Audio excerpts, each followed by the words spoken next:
Good. Well, I'm just going to get to it. So basically, guys, I was going to read this book on my own for fun. And then something happened. I don't know if you've heard about it. Something beginning with C. I don't know. The name escapes me, but yeah.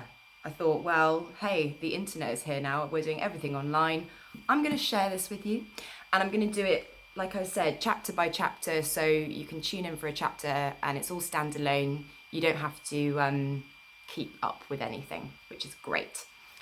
Hi, Mark. Hello, Mark. Hello, Chris. Hello, Jote. Great. Okay, let's do this. Have a little sip of my coffee. If you don't know, this is actually my job. No pressure.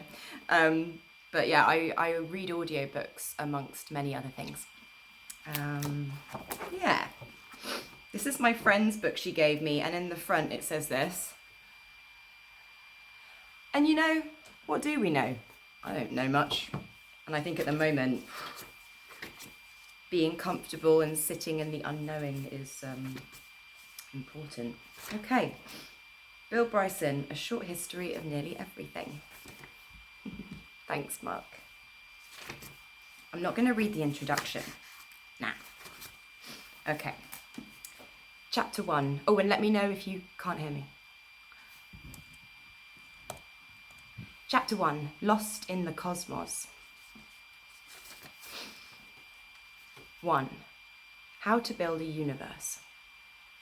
No matter how hard you try, you will never be able to grasp just how tiny, how spatially unassuming is a proton.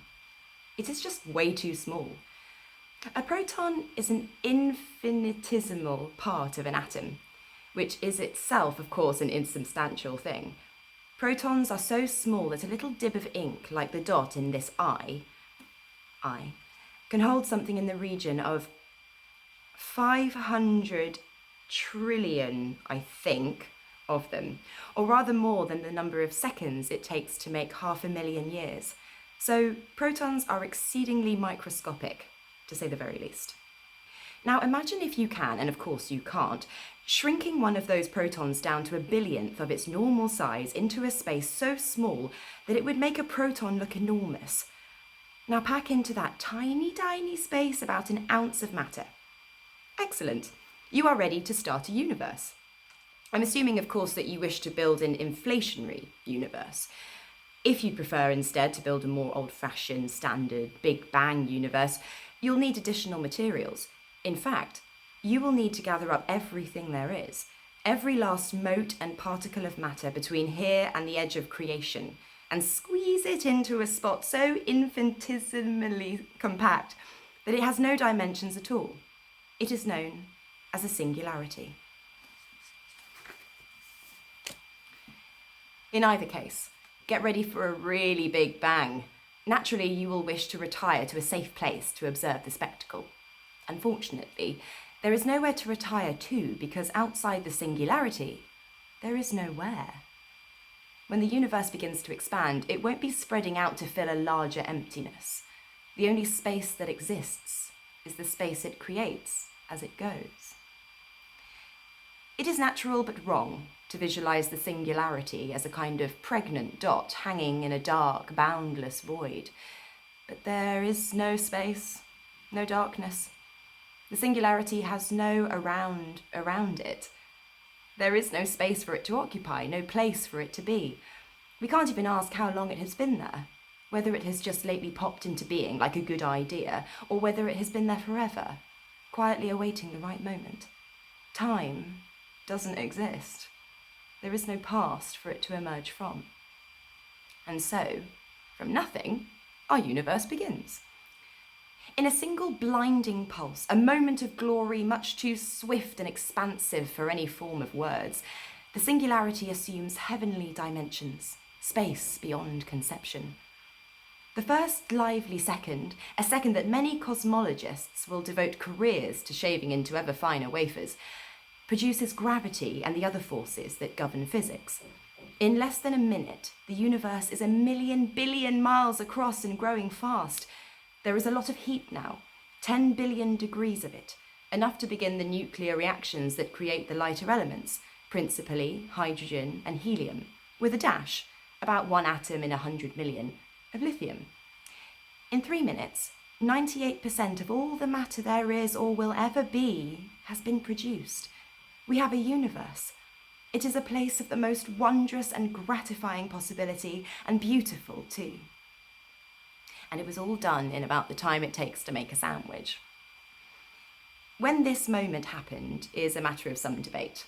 Cosmologists have long argued over whether the moment of creation was 10 billion years ago, or twice that, or something in between. The consensus seems to be heading for a figure of about 13.7 billion years, but these things are notoriously difficult to measure, as we shall see further on.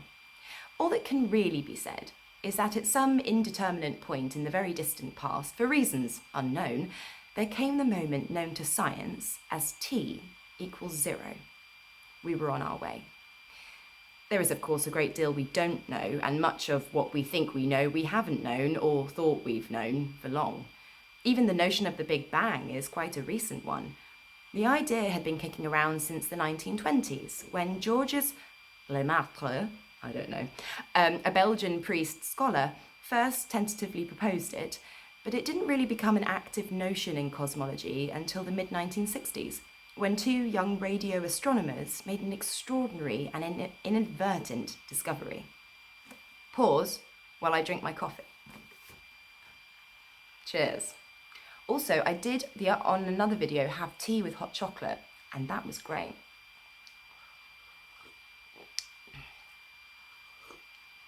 Hi, everyone. Okay. So, these 2 astronomers. Their names were Arno Penzias and Robert Wilson. In 1964, they were trying to make use of a large communications antenna owned by Bell Laboratories at Holmdel, New Jersey, but they were troubled by a persistent background noise, a steady, steamy hiss that made any experimental work impossible. The noise was unrelenting and unfocused. It came from every point in the sky, day and night, through every season. For a year, the young astronomers did everything they could think of to track down and eliminate the noise. They tested every electrical system. They rebuilt instruments, checked circuits, wiggled wires, dusted plugs. They climbed into the dish and placed duct tape over every seam and rivet. They climbed back into the dish with brooms and scrubbing brushes and carefully swept it clean of what they referred to in a later paper as white dielectric material, or what is known more commonly as bird shit. Nothing they tried worked. Unknown to them, just 50 kilometres away at Princeton University, a team of scientists led by Robert Dyke was working on how to find the very thing, page turn, they were trying diligently to get rid of. The Princeton researchers were pursuing an idea that had been suggested in the 1940s by the Russian-born astrophysicist George Gamow, that if you looked deep enough into space, you should find some cosmic background radiation left over from the Big Bang. Gamow calculated that by the time it had crossed the vastness of the cosmos, the radiation would reach Earth in the form of microwaves. In a more recent paper, he had even suggested an instrument that might do the job, the Bell antenna at Holmdel. Unfortunately, neither Penzias and Wilson, nor any of the Princeton team, had read Gamow's paper. The noise that Penzias and Wilson was hearing was, of course, the noise that Gamow had postulated. They had found the edge of the universe, or at least the visible part of it, 90 billion trillion miles away. They were seeing, in inverted commas,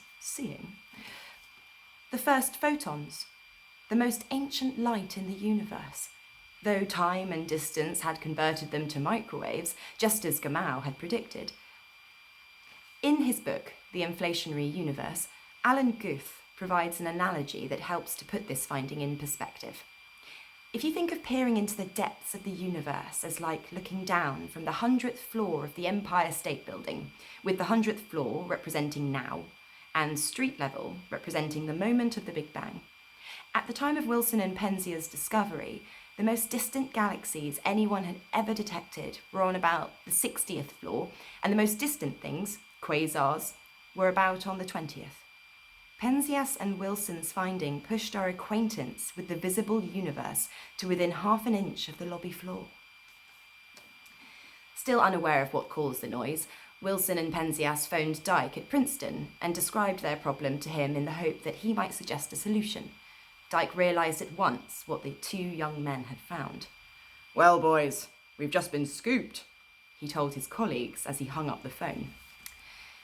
Soon afterwards, the Astrophysical Journal published 2 articles, one by Penzias and Wilson describing their experience with the hiss, the other by Dyke's team explaining its nature. Although Penzias and Wilson had not been looking for cosmic background radiation, didn't know what it was when they had found it, and hadn't described or interpreted its character in any paper, they received the 1978 Nobel Prize in Physics. The Princeton researchers got only sympathy. According to Dennis Overby in Lonely Hearts of the Cosmos, neither Penzias nor Wilson altogether understood the significance of what they had found until they read about it in the New York Times. Incidentally, disturbance from cosmic background radiation is something we have all experienced. Tune your television to any channel it doesn't receive, and about 1% of the dancing static you see is accounted for by this ancient remnant of the Big Bang. The next time you complain that there is nothing on, remember that you can always watch the birth of the universe. That's amazing. I'm just going to pause for more copy. I can't believe that. So in our static on TV, we're hearing the birth of the universe. That's insane. Okay. Although everyone calls it the Big Bang, many books caution us not to think of it as an explosion in the conventional sense. It is, rather, a vast, sudden expansion on a whopping scale. So what caused it? One notion is that perhaps the singularity was the relic of an earlier, collapsed universe, that ours is just one of an eternal cycle of expanding and collapsing universes, like the bladder on an oxygen machine. Others attribute the Big Bang to what they call a false vacuum, or a scalar field, or vacuum energy, some quality or thing. At any rate, that introduced a measure of instability into the nothingness that was. It seems impossible that you could get something from nothing, but the fact that once there was nothing and now there is a universe is evident proof that you can. It may be that our universe is merely part of many larger universes, some in different dimensions, and that Big Bangs are going on all the time, all over the place.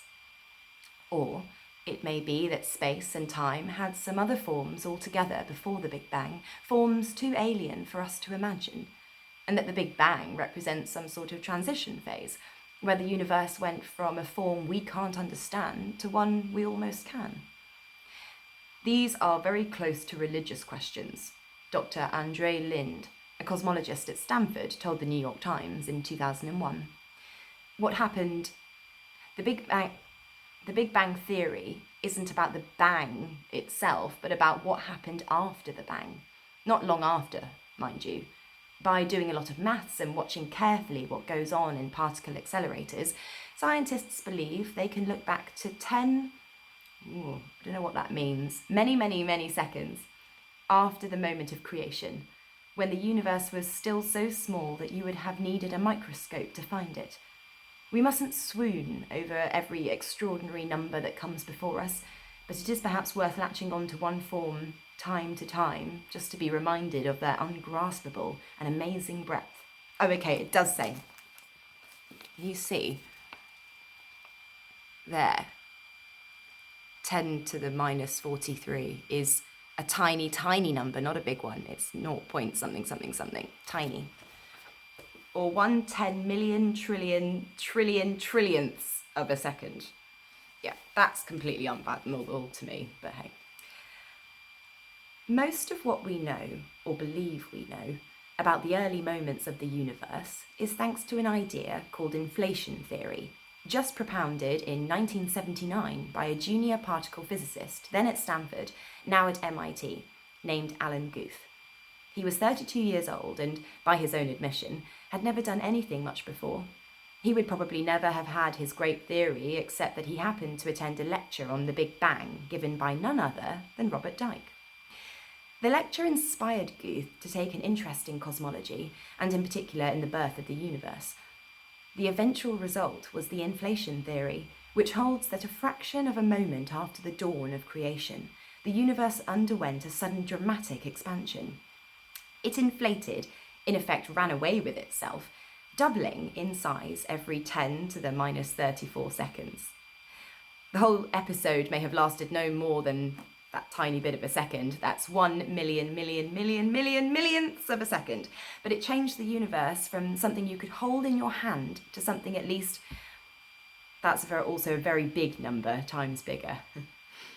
Inflation theory explains the ripples and eddies that make our universe possible.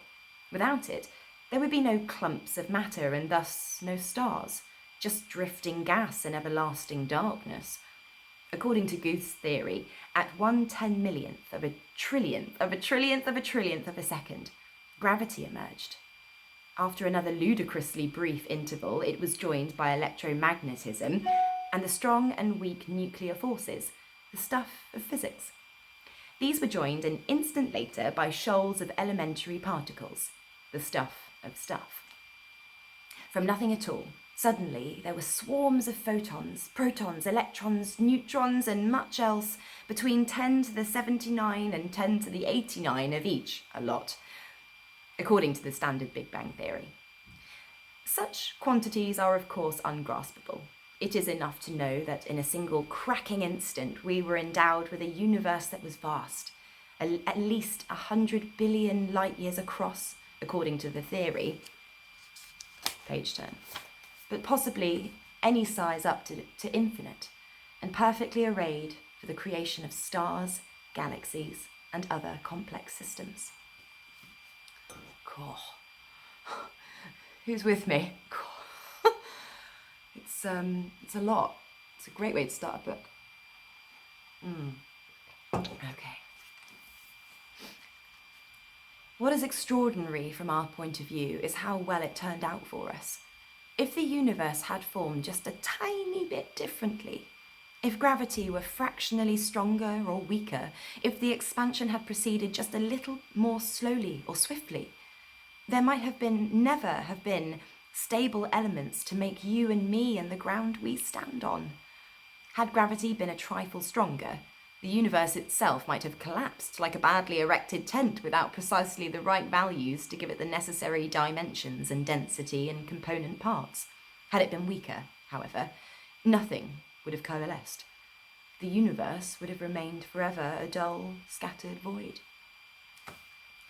There is one reason why some experts believe that there may have been other Big Bangs, perhaps trillions and trillions of them, spread through the mighty span of eternity, and that the reason we exist in this particular one is that this is the one that we could exist in.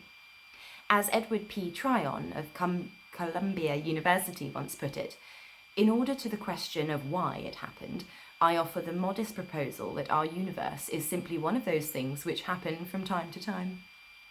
To which adds Guth, although the creation of a universe might be very unlikely, Tryon emphasised that no one had counted the failed attempts. Martin Rees, Britain's astronomer royal, believes that there are many universes, possibly an infinite number, each with different attributes, in different combinations, and that we simply live in one that combines things in the way that allows us to exist. He makes an analogy with a very large clothing store. If there is a lock stock of clothing, you're not surprised to find a suit that fits. If there are many universes, each governed by a differing set of numbers, there will be one where there is a particular set of numbers suitable to life. We are in that one.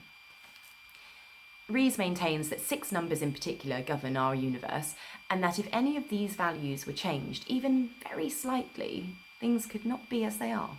For example, for the universe to exist as it does requires that hydrogen be converted to helium in a precise but comparatively stately manner, specifically in a way that converts 7/1000ths of its mass to energy.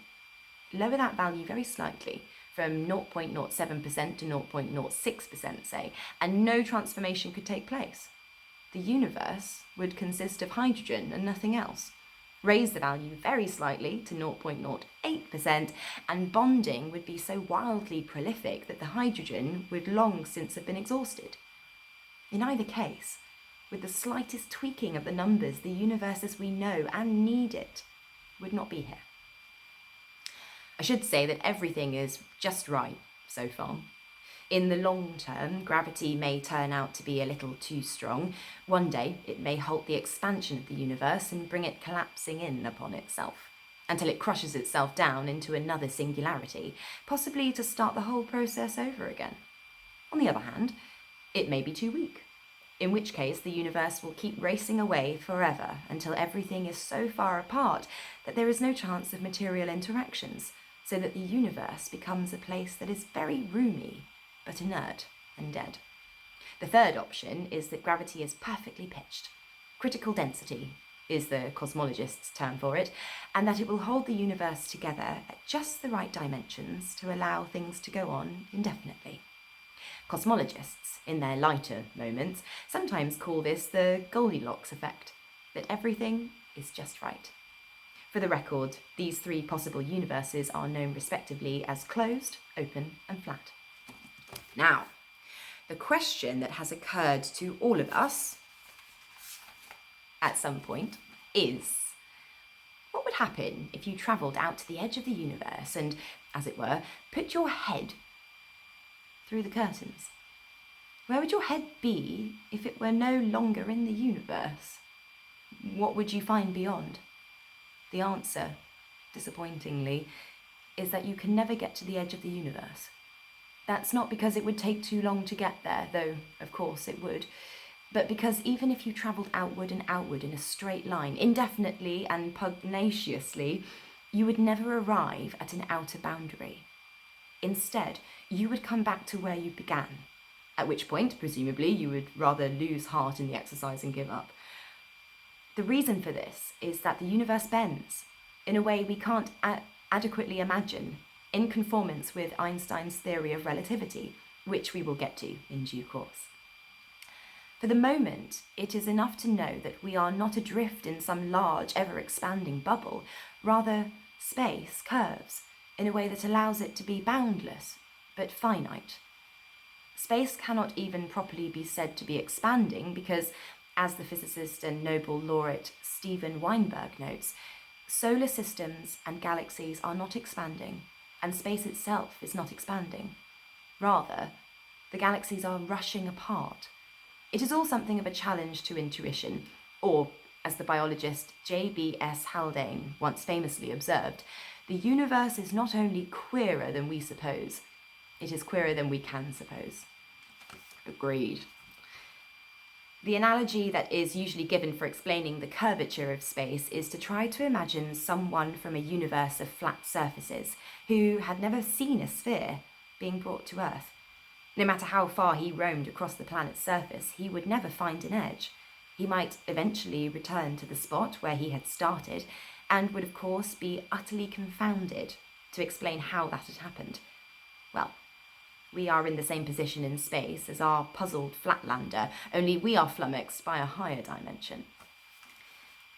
Just as there is no place where you can find the edge of the universe, so there is no place where you can stand at the centre and say, "This is where it all began. This is the centremost point of it all." We are all at the centre of it all. Actually, we don't know that for sure. We can't prove it mathematically. Scientists just assume that we can't really be the centre of the universe, think what that would imply, but that the phenomenon must be the same for all observers in all places. Still, we don't actually know. For us, the universe goes only as far as light has travelled in the billions of years since the universe was formed. This visible universe, the universe we know and can talk about, is a million miles across. But according to most theories, the universe at large, the meta-universe, as it is sometimes called, is vastly roomier still. According to Rees, the number of light years to the edge of this larger unseen universe would be written not with 10 zeros, not even with 100, but with millions. In short, there's more space than you can imagine already without going to the trouble of trying to envision some additional beyond. For a long time, the Big Bang Theory had one gaping hole that troubled a lot of people, namely, that it couldn't begin to explain how we got here. Although 98% of all the matter that exists was created with the Big Bang, that matter consisted exclusively of light gases, the helium, hydrogen, and lithium that we mentioned earlier. Not one particle of the heavy stuff so vital to our own being, carbon, nitrogen, oxygen, and all the rest, emerged from the gaseous brew of creation. But, and here's the troubling point, to forge these heavy elements, you need the kind of heat and energy thrown off by a Big Bang. Yet there has only been one Big Bang and it didn't produce them. So where did they come from? Interestingly, the man who found the answer to that question was a cosmologist who heartily despised the Big Bang as a theory and coined the term Big Bang sarcastically as a way of mocking it. We'll get to him shortly, but before we turn to the question of how we got here, it might be worth taking a few minutes to consider just where exactly here is. That's chapter 1. Oh. Guys, thank you so much for watching, everybody that tuned in. Yeah, I'm already really into this book. So, yep, I've scheduled chapter 2 for Thursday at 8 p.m. And I'm really excited to get reading it. I hope that was okay. I hope you could hear me. I feel like maybe there's a bit of whirring coming from my Mac because it's very old, bless it, but it still does the job. Also, I'm doing readings Tuesday and Wednesday for kids for bedtime at 6:30 till 7. Again, that's going to be standalone stories. I'm going to do Beatrix Potter tomorrow, so that's exciting. And I'm going to also on here post a PayPal link. Sorry guys, I know a lot of people have lost their jobs with Corona, so this is really a donation page for anyone who actually wants to donate and can. There's no pressure. I enjoy reading anyway, so it's all good.